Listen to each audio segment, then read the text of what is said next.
Oremos todos, feche seus olhos. Deus, obrigado, Pai, por esta festa maravilhosa que o Senhor nos proporciona nesta manhã. Em nome de Jesus, eu entrego agora nas Tuas mãos a mensagem que será pregada. Que seja em nome de Jesus o Teu Espírito Santo falando aos nossos corações. Destapa os nossos ouvidos espirituais. Prepara o nosso coração, a nossa alma, a nossa mente para receber o Teu alimento, o alimento para a nossa alma. Em nome de Jesus, fala conosco. Em nome de Jesus, precisamos do Senhor. Entrego esta mensagem nas Tuas mãos. Amém. Graças a Deus. Meus irmãos, Deus é simples. O Evangelho é simples. Muitas vezes nós é quem complicamos as coisas. O próprio Salomão, ele diz isso lá em Eclesiastes. Ele diz o seguinte: olha, a vida, ela é simples, mas somos nós quem a complicamos. Parece até que isso é um ditado popular. Parece até que isso é alguma coisa que foi dita de maneira barata. Mas não, isso está escrito na Bíblia. Está escrito que a vida é simples, mas nós é quem a complicamos. E se foi Deus quem criou a vida, e se Deus criou a vida simples, significa que Deus gosta das coisas simples. Deus é simples. Quando Jesus, Filho de Deus, vem ao mundo e institui uma nova maneira de servir a Deus, Ele não cria nada complicado demais, nada sofisticado demais. Veja que em algumas religiões, para você fazer parte daquela religião, às vezes são cerimônias complexas, complicadas, que envolvem tempo, envolve uma série de circunstâncias. No cristianismo é muito simples, é botar água na cabeça, é um banho, a água tem em qualquer lugar, não é nada complicado, não é nada difícil, é uma cerimônia simples, porque Deus, Ele é simples, Ele gosta da simplicidade. E uma vez batizado, uma vez fazendo parte dessa religião, desse modo de caminhar com Deus, nós temos aí um outro sacramento, que é a ceia do Senhor, que também é simples, é feito de maneira simples. Enquanto para você vivenciar algumas religiões, são várias e várias os apetrechos, as cerimônias. No cristianismo é o seguinte: olha, a gente come um pão e bebe um vinho. É só isso, a gente comendo um pão, bebendo um vinho, fazendo uma refeição, a gente já está em comunhão com Deus, em comunhão com os irmãos. É uma coisa simples, nada de burocracia. Não, o cristianismo, ele não pode ser e não foi planejado para ser burocrático. Mas às vezes nós burocratizamos as coisas, às vezes nós dificultamos o caminho para o Senhor, como religião, como igreja, e dificultamos a chegada das pessoas para Deus. Mas não é essa a vontade de Deus. A vontade de Deus é que nós facilitemos as coisas para as pessoas. Tem que ser fácil chegar ao Senhor, tem que ser fácil chegar a Cristo. O caminho tem que ser livre, tem que ser um caminho tranquilo, um caminho onde a exigência seja a mesma exigência que Cristo fez. Qual que era a exigência? Você crê? Creio. Então pronto, se você crê, é o que é necessário, não precisa de tantas coisas. E a água, ela tem esse símbolo. A água, um elemento simples, um elemento encontrado em qualquer parte da face da terra, um elemento que, se não tem um rio, tem uma cisterna, que você traz a água e você usa a água para lavar. Um simbolismo simples, um simbolismo belo. Todo mundo aqui, todo mundo que está aqui dentro usa a água para lavar.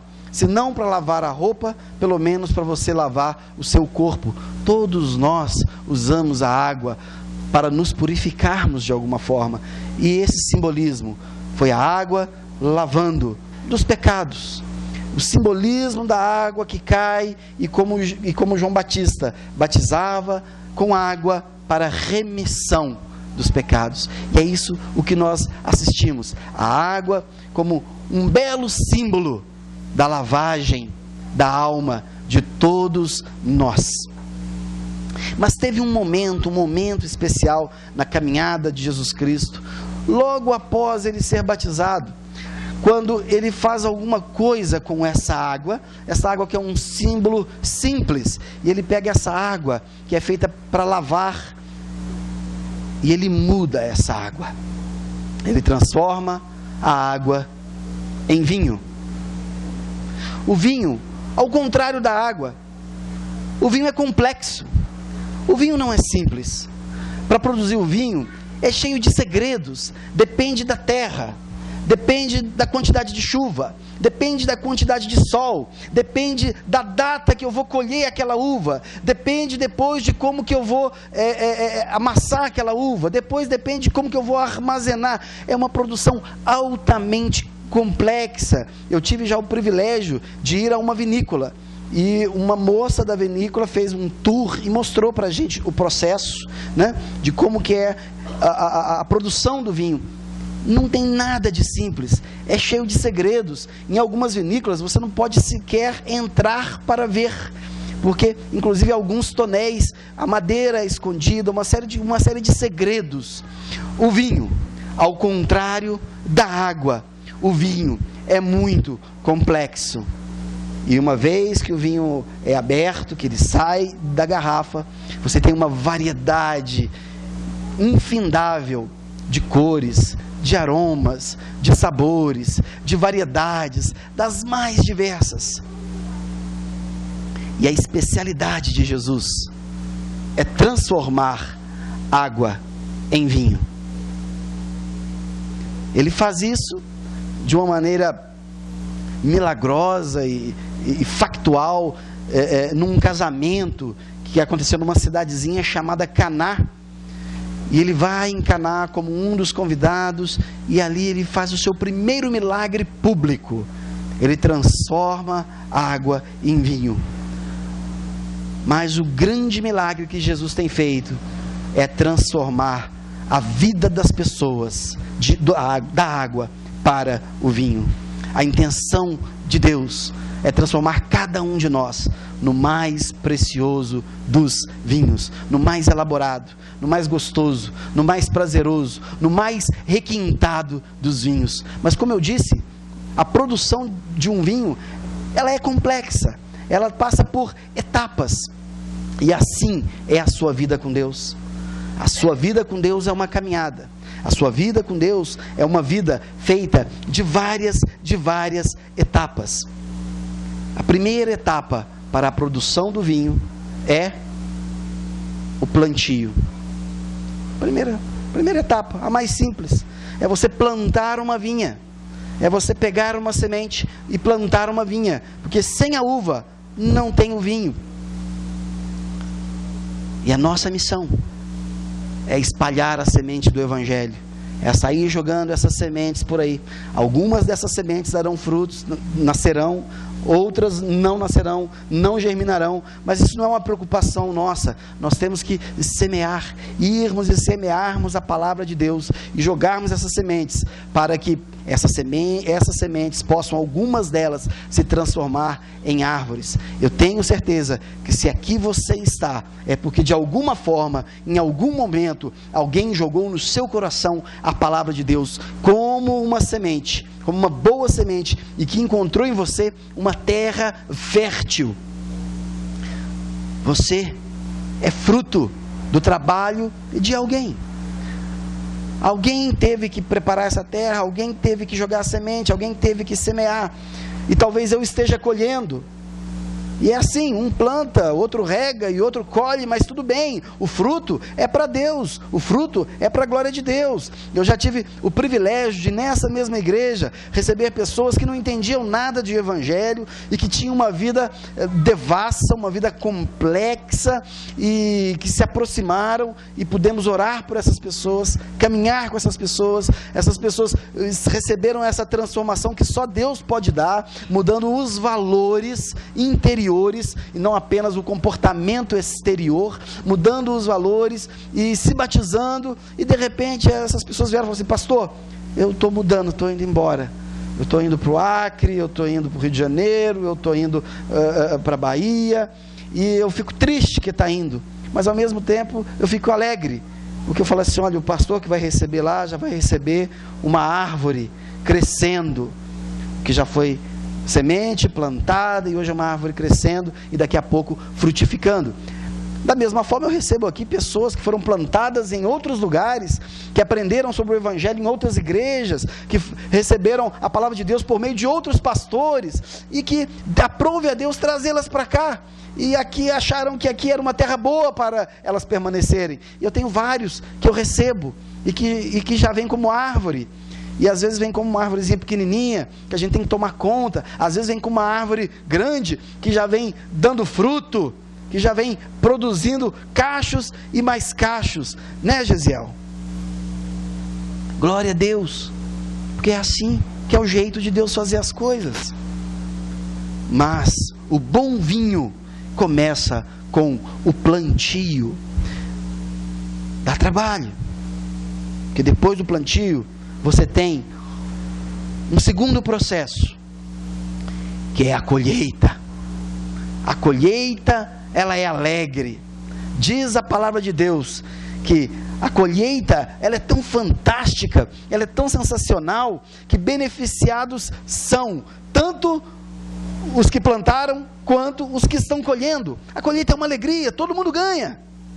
E vem o momento da colheita. Graças a Deus, eu tenho podido ter o privilégio que Deus tem me dado de colher aqui muitas vidas para o Senhor. E tenho certeza que muitas outras colhidas serão para a honra e glória dEle. E tenho certeza absoluta que esta pequena loja, que já está repleta, ela ano que vem, ela não vai caber mais de jeito nenhum, mais nada. Se Deus quiser, nós não estaremos mais aqui, porque eu tenho certeza que a colheita vai continuar, e quem faz a colheita é o Senhor. Nós somos apenas colaboradores, auxiliadores, trabalhadores, porque Ele é o dono da vinha, Ele é o dono da plantação. Nós simplesmente temos a alegria de colher, e é uma alegria poder colher, mas o processo não para. Depois tem o plantio, tem a colheita, tem uma parte complicada, né, Joberson? Todo mundo que caminha com o Senhor começa a caminhar, que foi plantado, foi colhido e vira um fruto de Deus, feliz porque é um fruto de Deus. Vem uma fase complicada, que é a fase quando a uva é pisada, quando a uva é esmagada. E se a uva não foi esmagada, a uva não vira vinho, neném. Eu tenho visto você sendo esmagado, sendo pisado nesses anos, mas eu tenho certeza que é para que saia um bom vinho desse processo todo. Eu me lembro quando eu me converti, eu passei por uns processos complexos, dificuldades, e como nós cristãos temos os nossos vocabulários, o nosso vocabulário se chama provação, e as provações, e eu cheguei no meu pastor, que vocês tiveram o privilégio de conhecê-lo aqui mês passado, e eu já sabia que tinha essa tal de provação, e eu falei: pastor, quando é que passam as provações? Eu já sou cristão, estou passando pelas provações, quando é que elas acabam? Aí ele deu uma gargalhada muito boa, falou assim: meu irmão, elas não acabam nunca. As provações nós sempre teremos, elas vão mudando a forma, vão mudando de intensidade, mas sempre terá alguma área na nossa vida que Deus precisa esmagar. Sempre terá alguma área na nossa vida que a gente vai ter que falar: Deus, está aqui, transforme essa área da minha vida em vinho, porque se ela não for esmagada, se ela continuar como fruta, ela vai apodrecer, a uva estraga, mas se ela se transformar em vinho, ela não estraga mais, ela pode ser guardada por anos e anos. E nesse processo, muitas vezes nós somos esmagados, passamos por esse esmagamento, esse pisotear, o pisotear de Deus, o pisotear da vida, que vai amassando a fruta, E ai daqueles que nesse processo desistem de tudo. Ai daqueles que não conseguem suportar as provações, porque nem serão fruta e nem serão vinho, não serão nada. Antes fossem fruta, pelo menos alimentaria muitos. Por isso, meu irmão, minha irmã, se você está passando a sua vida por momentos de provações, e esses que estão sendo batizados hoje, Deus ainda tem muito que caminhar na vida de vocês. Suporte o momento do esmagamento, quando a uva é pisada, porque isto visa um fim proveitoso.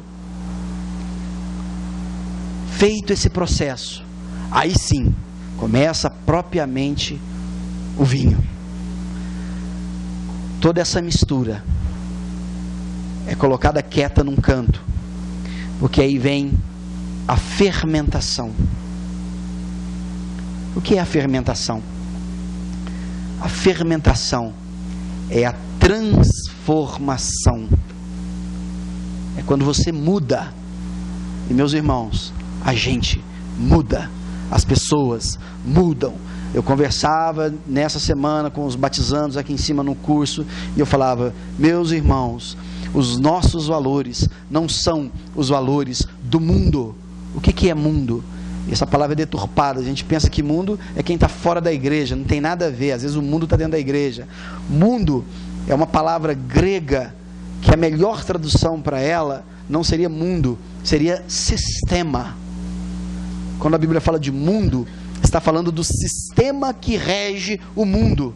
É o sistema da mais-valia, é o sistema de levar vantagem em tudo, é o sistema de primeiro eu pensar em mim, depois, se sobrar tempo, eu pensar no outro. É o sistema que, se alguém bater na minha face direita, eu meto a mão na cara, passo uma banda e, se puder, ainda dou um tiro e falo: não mexe comigo não, que eu sou nordestino. Esse é o sistema que rege o mundo, aonde todos nós devemos levar vantagem em tudo, certo? Errado. Para Jesus está errado esse sistema que rege o mundo, mas isso está impregnado em nossa cultura, e por impregnado em nossa cultura estar, dentro de nós, impregnado permanece, e nós temos que passar por uma transformação para tirar esses valores mundanos de dentro de nós e colocarmos os valores de Jesus. Se alguém te ferir uma face, devolva o outro lado. Ame o próximo assim como você ama a você, e ame a Deus acima dos seus filhos, acima do seu marido, acima da sua esposa. Ame Deus acima deles. Em primeiro lugar, ame Deus, e se sobrar, ame sua esposa, ame seus filhos. Ame Deus sobre todas as coisas. É a primeira coisa, o que tem que ocupar o maior espaço no meu coração. Amar a Deus sobre todas as coisas, e amar a minha esposa como eu amo a mim mesmo, amar os meus filhos como eu amo a mim mesmo, amar o meu vizinho como eu amo a mim mesmo. A gente só consegue fazer isso se nós passarmos por uma transformação, que é o processo da fermentação, que é quando o açúcar, ele deixa de ser açúcar. As moléculas passam por um processo da fermentação, e antes da fermentação você tem mosto, que nada mais é do que uva esmagada com casca, e nesse processo as moléculas se transformam, o açúcar vai embora, e no final você não tem mais mosto, você tem outra coisa, vinho.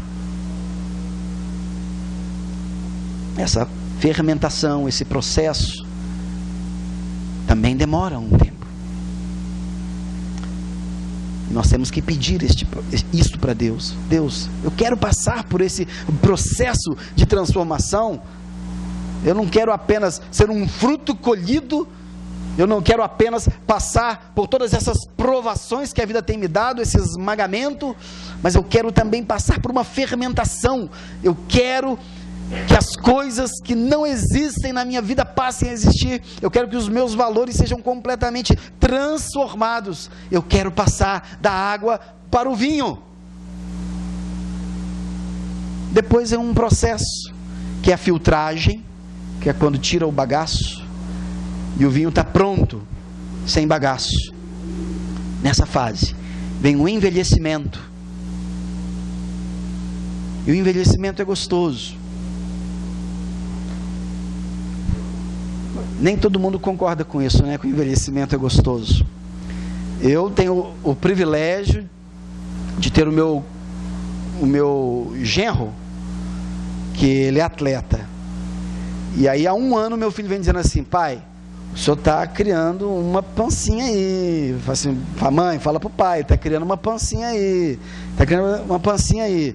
E o meu genro ficou tocado com essa situação e falou assim: meu sogro, vamos fazer exercício junto. Eu vou na sua casa, ele é boxer, eu vou na sua casa pra gente lutar boxe. Aí a gente luta boxe, eu quase morro de apanhar dele. Eu acho que ele desconta tudo na hora do telequete ali, né? A maturidade física, ela não é tão boa assim. Ela dá barriga, ela dá dor no joelho, ela derruba cabelo, né? Ela traz algumas fragilidades físicas próprias de uma máquina que já foi muito usada, e tomara que tenha sido bem usada. Mas se por um lado o envelhecimento físico ele não é desejado pela maioria de nós, e todos os cosméticos estão aí para dizer que eu não estou mentindo, o envelhecimento, a maturidade emocional, psicológica e espiritual, eu tenho aprendido que não tem valor. Eu tenho tido o privilégio de caminhar com alguns de vocês e conversar com alguns de vocês, e às vezes eu sento, converso e penso assim: meu Deus, não sabe nada, não sabe nada de Deus, não entende nada do Senhor,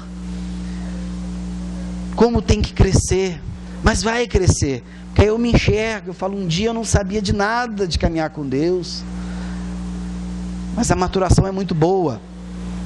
Quem aqui esteve semanas atrás no culto que nós fizemos a celebração de 20 anos do meu casamento? Quem teve aí? Então, esse grupo que levantou a mão conheceu o pastor Manuel Ferreira de Brito, né? Eu fiquei encantado com a reação da igreja. A igreja toda babava assim, babava. Ele aqui na simplicidade dele, pregando baixinho, e saindo virtude, conhecimento, sabedoria, de 70 anos andando com Deus. Foi muito esmagada aquela vida, passou por um processo longo de fermentação, e hoje é um vinho precioso, é um vinho que a gente experimenta babando, é um Romanée Conti, e a gente teve o privilégio de receber isso de graça aqui.